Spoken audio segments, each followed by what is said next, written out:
Please join me in welcoming Denzel Washington.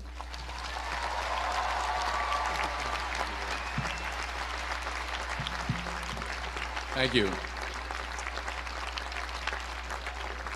Thank you very much. I am obviously the most unorganized. Everybody else has nice boxes to bring their script up in. I just kind of got it all messed up here and put it inside of a magazine. So in fact, I don't even have it in the right order. Wait a minute, let me get it in the right order here. So if it starts flying around the stage, just, run around and grab it for me and bring it back up here for me. I'll keep going as I can. President Gutman, Provost Price, Board Chair Cohen, fellow honorees, beautiful honorees, and today's graduates. I'm honored and grateful for the invitation today. It's always been great to be on the Penn campus. I've been here before a lot of times for basketball games. My son played at the Palestra, played on the basketball team. Yeah, that's right. He played on the basketball team. Coach didn't give him enough playing time. We'll talk about that later. No, but I'm really pleased with the progress that Coach Allen has made, and no, I do. I am. I really am. And I hope him the best success in the future. And I always get a warm welcome when I come to Pennsylvania, when I come to Philadelphia, except on the few occasions where I wear my Yankee cap.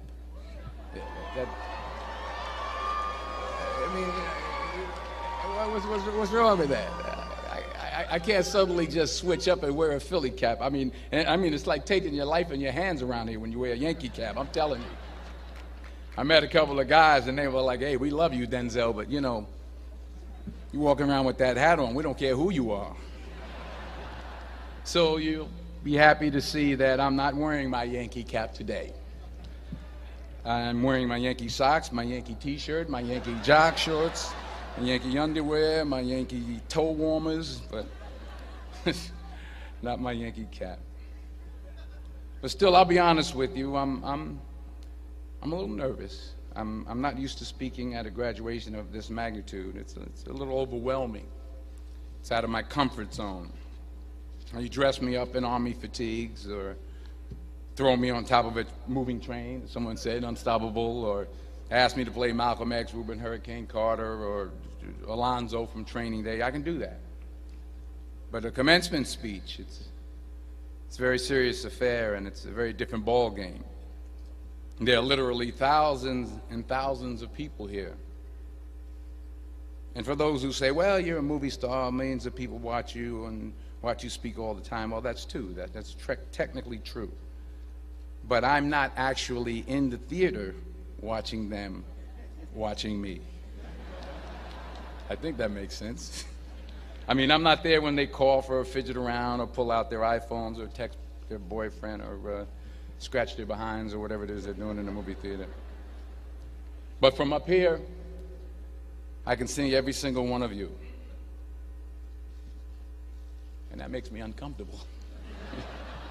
So please, don't pull out your iPhones and don't text your boyfriend until after I'm done. Please.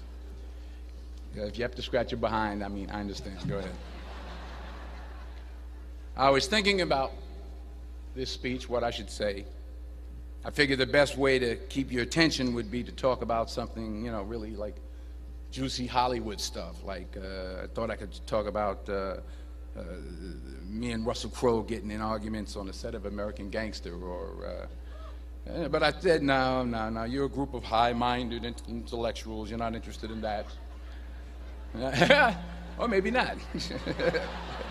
I thought about a private moment I had backstage with Angelina Jolie in a dressing room after the Oscars. But I said, no, I don't think so. This is an Ivy League school, and Angelina Jolie half naked in a dressing room. Who wants to hear about that? No one. No one. This is pen.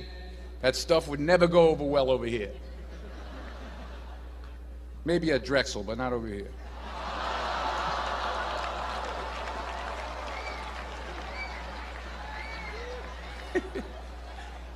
Ooh, I'm in trouble now. So I was back to square one, feeling the pressure. So now you're probably thinking, if it was going to be this difficult, this much pressure, why did I even accept today's invitation in the first place? Well, you know, my son goes here, that's number one. That's a good reason. And I always like to check to see how my money's being spent. And I'm sure there's some parents out there who can relate to what I'm talking about. Yeah. To everybody upstairs. And there were some other good reasons for me to show up. Sure, I got an Academy Award, but I never had something called a magic meatball after waiting in line for half an hour at the food truck. Yeah? Yes, I talked face-to-face with President Obama, but I never talked face-to-face with a guy named Queeter who sings bad songs over at Smokes on Tuesday night. I never been to Buies. I never been to Hemos.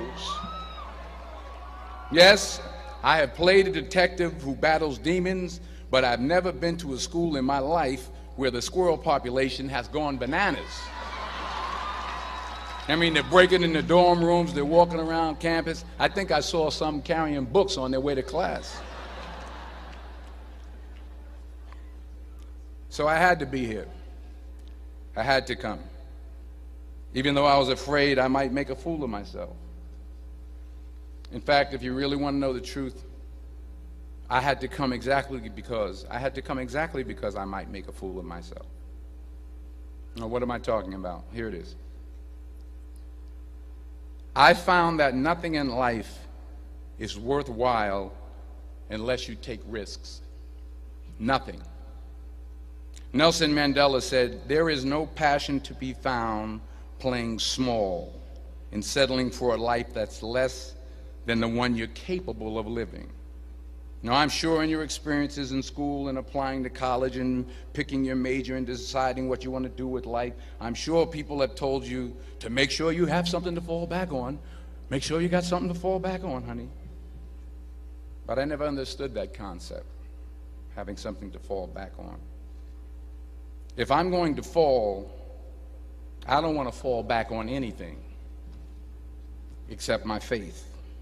I want to fall forward. I figure at least this way I'll see what I'm going to hit. Fall forward. This is what I mean.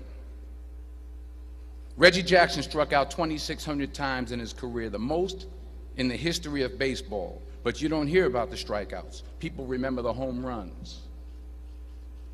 Fall forward. Thomas Edison conducted 1,000 failed experiments. Did you know that? I didn't know that.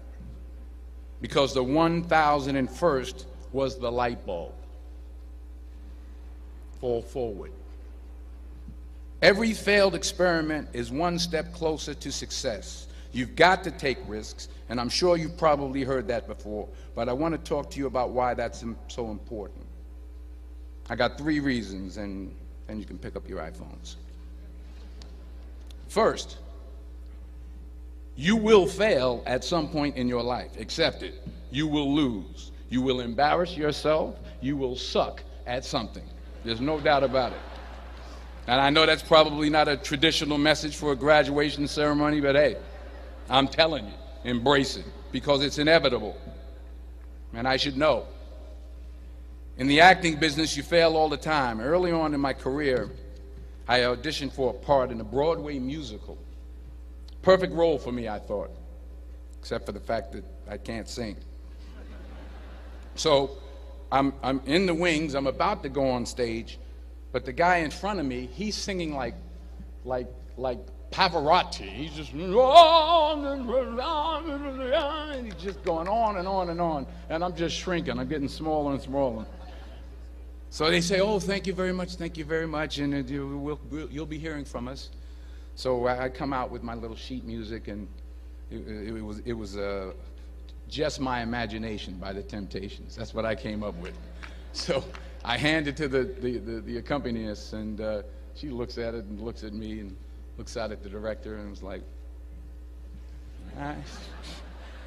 So I start, you know, I'm going to sing. I'm like, it's just my imagination once again, and then coming away with me. And they're not saying anything, so I'm thinking I'm getting better. So I start getting into it. It was just my imagination. Running. They say, oh, yeah, thank you. Thank you very much, Mr. Washington. Thank you. So I assumed I didn't get the job. But the next part of the audition, he called me back. The next part of the audition is the acting part of the audition. So I'm like, hey, okay, maybe I can't sing, but I know I can act. So they pair me with this guy, and again, I didn't know about musical theater. And musical theater is big, so they can reach everyone all the way in the back of the stadium. And I'm more from a realistic, naturalistic kind of acting where you actually talk to the person next to you. So I don't know what my line was. My line was, well, hand me the cup. And his line was, well, I will hand you the cup, my dear. The cup will be there to be handed to you. I said, oh, okay. Well, should I give you the cup back? Oh, yes, you should give it back to me because you know that is my cup and it should be given back to me. I didn't get the job. But here's the thing. I didn't quit. I didn't fall back. I walked out of there to prepare for the next audition, and the next audition, and the next audition. I prayed. I prayed, and I prayed. But I continued to fail, and fail, and fail. But it didn't matter, because you know what? There's an old saying, you hang around the barbershop long enough, sooner or later you're going to get a haircut. So you will catch a break, and I did catch a break. Last year, I did a play called Fences on Broadway. Someone talked about it.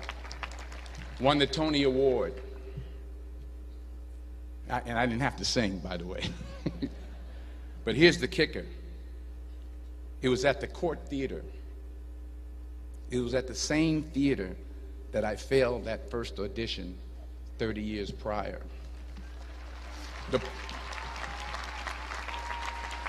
The point is, and I'll pick up the pace, the point is every graduate here today has the training and the talent to succeed. But do you have the guts to fail? Here's my second point about failure. If you don't fail, you're not even trying. I'll say it again. If you don't fail, you're not even trying. My wife told me this great expression. To get something you never had, you have to do something you never did. Les Brown's a motivational speaker. He made an analogy about this. He says, imagine you're on your deathbed, and standing around your deathbed are the ghosts representing your unfulfilled potential. The ghost of the ideas you never acted on. The ghost of the talents you didn't use. And they're standing around your bed, angry, disappointed, and upset. They say, we came to you because you could have brought us to life, they say. And now we have to go to the grave together. So I ask you today, how many ghosts are going to be around your bed when your time comes? You've invested a lot in your education, and people have invested in you. And let me tell you, the world needs your talents, man, does it ever. I just got back from Africa like 2 days ago, so if I'm rambling on, it's because I'm jet lagged. I just got back from South Africa. It's a beautiful country, but there are places there with terrible poverty that need help.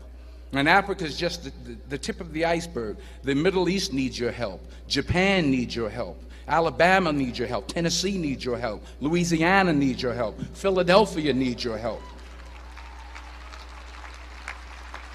The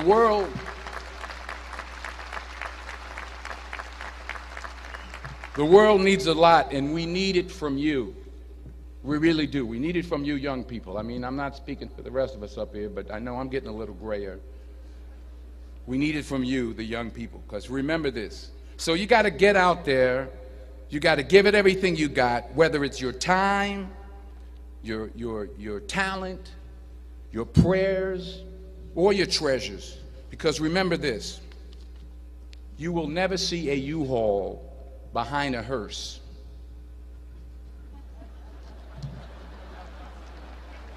I'll say it again. You will never see a U-Haul behind a hearse. You can't take it with you. The Egyptians tried it, and all they got was robbed. So the question is, what are you going to do with what you have? I'm not talking about how much you have. Some of you are business majors, some of you are theologians, nurses, sociologists, some of you have money, some of you have patience, some of you have kindness, some of you have love, some of you have the gift of long suffering, whatever it is, whatever your gift is. What are you going to do with what you have? All right, now here's my last point about failure. Sometimes it's the best way to figure out where you're going. Your life will never be a straight path. I began at Fordham University as a pre-med student. I took a course called cardiac morphogenesis. I still can't say it. Cardiac morphogenesis. I couldn't read it. I couldn't say it. I sure couldn't pass it. So then I decided to go into pre-law, then journalism. And with no academic focus, my grades took off in their own direction. Yeah, down. I was a 1.8 GPA one semester, and the university very politely suggested that it might be better to take some time off. I was 20 years old. I was at my lowest point. And then one day, and I remember the exact day, March 27th, 1975, I was helping my mother in her beauty shop. My mother owned a beauty shop up in Mount Vernon. And there was this older woman who was considered one of the elders in the town. And I didn't know her personally, but I was looking in the mirror, and every time I looked at the mirror, I could see her behind me, and she was staring at me. She just kept looking at me. Every time I looked at her, she kept giving me these strange looks. So she finally took the dryer off her head and she said something I'll never forget. First of all, she said, "Somebody give me a piece of paper. Give me a piece of paper." She said, "Young boy, I have a prophecy, a spiritual prophecy." She said, "You are going to travel the world and speak to millions of people." Now, mind you, I'm 20 years old. I'm flunked out of school. In fact, like a wise ass, I'm thinking to myself, maybe she's got something in that crystal ball about me getting back into school next fall. But maybe she was on to something, because later that summer, while working as a counselor at the YMCA camp in Connecticut, we put on a talent show for the campers. And after the show, another counselor came up to me and asked, "Have you ever thought about acting? You're good at that." So when I got back to Fordham that fall, I got in and I changed my major once again for the last time. And in the years that followed, just as that woman prophesied, I have traveled the world and I have spoken to millions of people through my movies. Millions who up till this day couldn't see me, who up till this day I couldn't see while I was talking to them, and they couldn't see me. They could only see the movie. They couldn't see the real me. But I see you today, and I'm encouraged by what I see. And I'm strengthened by what I see. And I love what I see.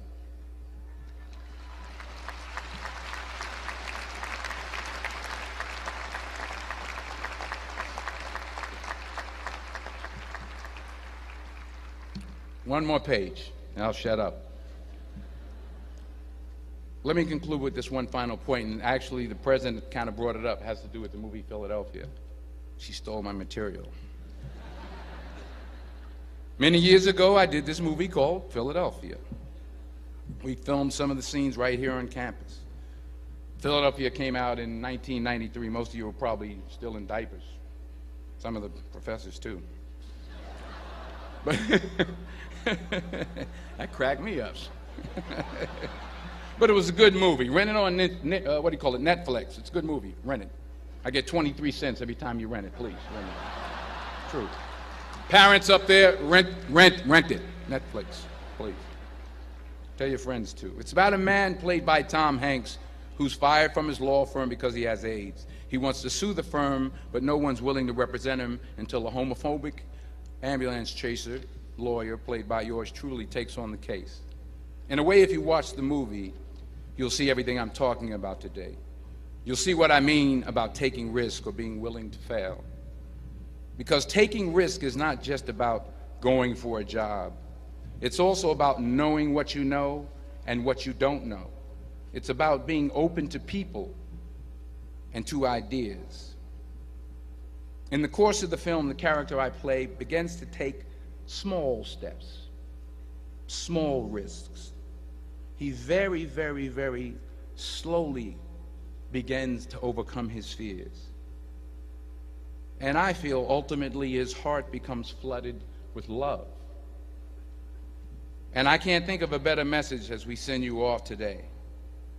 To not only take risks, but to be open to life, to accept new views, and to be open to new opinions, to be willing to speak at a commencement at one of the best universities in the country, even though you're scared stiff. While it may be frightening, it will also be rewarding. Because the chances you take, the people you meet, the people you love, the faith that you have, that's what's going to define you. So members of the class of 2011, this is your mission. When you leave the friendly confines of Philly, never be discouraged, never hold back, give everything you got. And when you fall throughout life, and maybe even tonight after a few many glasses of champagne, remember this: fall forward. Congratulations. I love you. God bless you. I respect you.